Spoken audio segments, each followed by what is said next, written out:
আল্লাহ পাক রব্বুল আলামিন যখন ফল খাওয়ার অপরাধে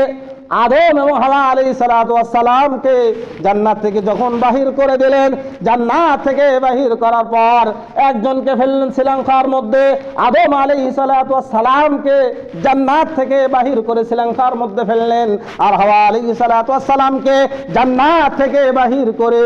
আরবের জিদ্দার মধ্যে ফেললেন। আদম আলাইহিস সালাতু ওয়াস সালামকে শ্রীলঙ্কার মধ্যে আর হাওয়া আলাইহিস সালাতু ওয়াস সালামকে আরবের জিদ্দায় ফেললেন। এবং আদম এবং হাওয়া আল্লাহ পাক রব্বুল আলামিনের কাছ থেকে কয়েকটি বাক্য শিক্ষা নিয়েছিলেন। আল্লাহ, আমরা তো দুনিয়ার মধ্যে আছি, আল্লাহ আমাদের একটা দোয়া শিক্ষা দিন, আল্লাহ আমাদের দোয়া শিক্ষা দিন, আল্লাহ আমরা কি বললে আপনি মাফ করে দিবেন। আল্লাহ পাক রব্বুল আলামিন আদম এবং হাওয়া আলাইহিস সালাতু ওয়াস সালামকে এই দোয়াটা শিক্ষা দিয়ে দিলেন, এই বাক্যটি শিক্ষা দিলেন, ফাতালাক্কা আদামু মির রাব্বিহি কালিমাতিন